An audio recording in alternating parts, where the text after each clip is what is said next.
Well, hello again everyone. I could look at that beautiful view from up here on hole 13 all day long, but unfortunately I can't. It's my turn to play. 223 yards of terror is facing me, or at least that's what you're all saying to me by your questions on hole 13. Today I'm going to tell you how to play the hole and how you can save shots during your time on this difficult par 3. From up here on the whites, it's a long way, but what we've got to consider about this hole is where we need to land the ball, and sometimes that 223 yards doesn't even play. Let's try and turn this hole into a shorter par 3, about 180, 190. If the conditions are right, that's about the distance that we need to hit the ball to actually get it to go onto the green. So we'll have a look at where we want to start the ball in a second and show you how to play that shot.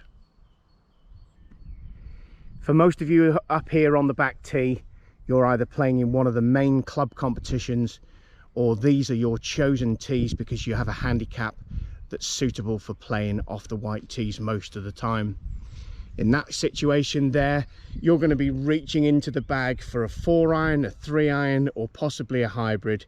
And the most important thing now is that you decide on the type of shot that you're going to play for this hole. So many times we're just standing here trying to hit a straight shot, and that just won't work at all. If we talk about the situation where we looked at draws and fades in the week, the fade is the shot to be hitting off this tee, and the most important thing is where you actually start the ball. So you're in a situation here where your feet, they're often pointing too much at the green, and that's the most important thing now, is to make sure that your club face is in a position where you want the ball to land, but your feet are in a position where you want the ball to start. So club face now, front left corner of the green, that's your perfect spot. Feet as far left as you want the ball to start. Remember, it will fade if the wind conditions are favourable. That will help it off the prevailing southwesterly as well. And you'll end up starting the ball at the left-hand bunker, fading it onto that front left corner, and then turning it as it runs onto the green, and it's running in the right direction. Remember, there is no such thing as a pin position on this green. If the flag is anywhere near the right hand side, we're going to treat the hole exactly the same as we would if the pin was on the front left. Let's go down to the yellow tee and let's have a look from down there. Well, from the questions that I've had in from most people who play the hole from the yellow tees, this seems to be a real problem hole. So again, it's the way you tackle it's the most important thing, and if you take 5 here all the time, then it might be time to change your strategy. It's 190 yards from this tee still, so it's a long way and it's a narrow gap. So what we're going to do here, if you're one of those people who takes 5 all the time, is we're going to turn this into a 150-60 yard par 3 instead. And your line is the front left bunker, or even just left of the front left bunker. And I want you to take out a club that will only go 150 yards. There's a bunker in the middle of this fairway which is not far from the tee, and that bunker is there to deceive your eye. It makes you think that the green is closer, so we take lots of club. It's downhill and the ball often runs all the way down there, so that gives us a huge advantage when we're playing the hole.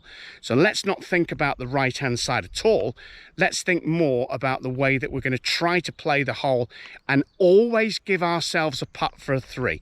That's what we're going to try to do. So we'll take out a club that's going to travel 160 yards. We're going to aim. Remember, the club face is going to point at the left side of the bunkers, front left of the green or just left of there, feet parallel to there. Make a good swing, eyes on the back of the ball, swing through and release that club, and we'll get the ball running down into that front left corner.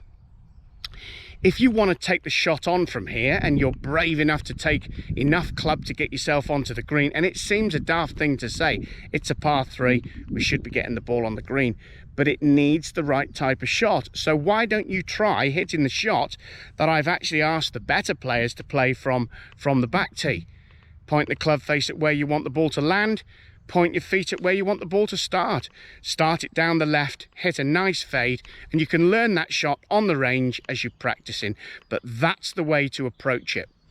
So, is it better to hit the ball high here, or is it better to hit it low? Well, we know that the guys who are trying to land the ball on the green, they've got to hit it high, no question. But for the majority of other golfers, lower. So don't be afraid to put the ball position back in the center of your stance, hit that 160 club, and when it lands on the ground, there's a big slope down there, which I'll show you in a second, and the ball will run down onto that green. But now it's left you the most simple chip of all time to try and make that par.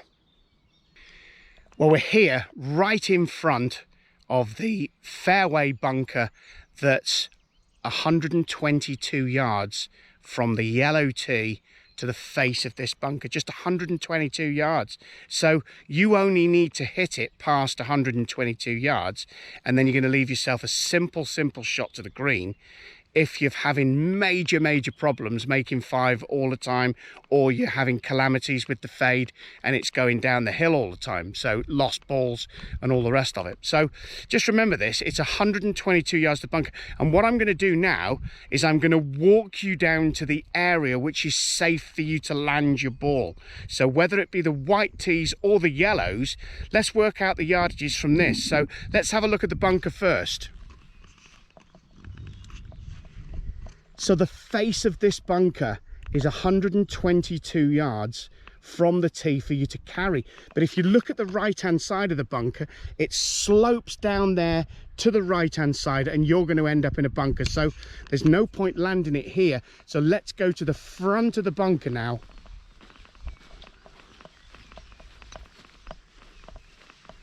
And okay, we're level with the bunker at 122, and now I'm looking at the left-hand side bunker. So anywhere in line with that left-hand side bunker, you're in business. So let's pace it out, see what it is to get to there.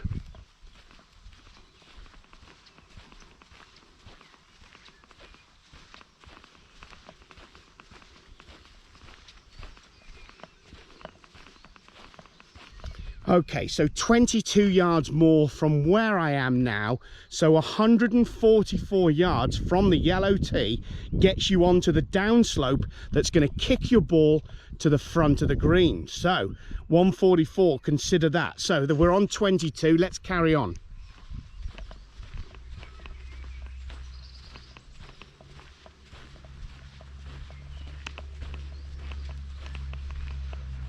Okay, so 40 yards total to here from the back of that bunker. So 162, that's what I talked about. Now 162 lands your ball short of this left-hand bunker, and now it's going to kick down the contours, and hopefully if the ground conditions are right, it's going to move that ball, it's going to kick it on all the way down and onto the green.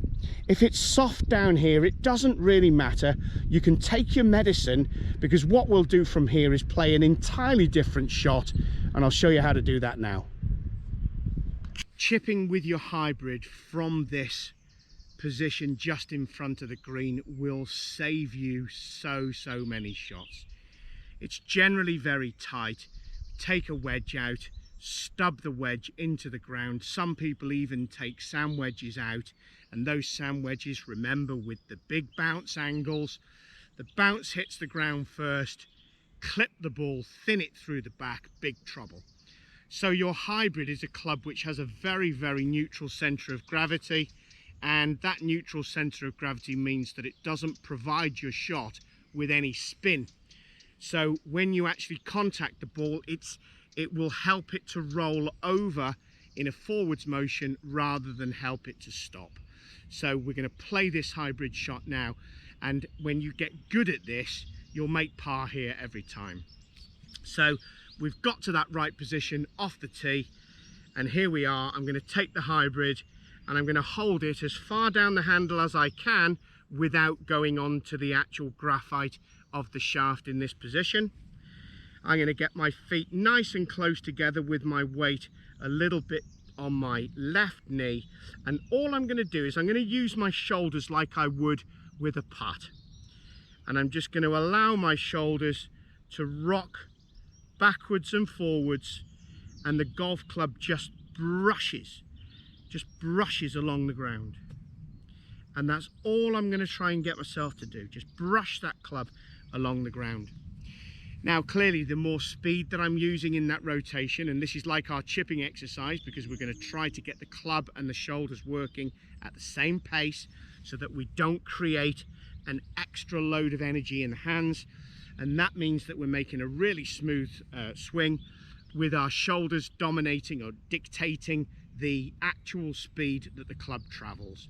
So if it's a really long one, and remember I've got to get the ball to the green from here, so I've certainly got 15 yards of ground to cover before I get to the green, then the green. So I've got to judge the speed on this lovely prepared apron.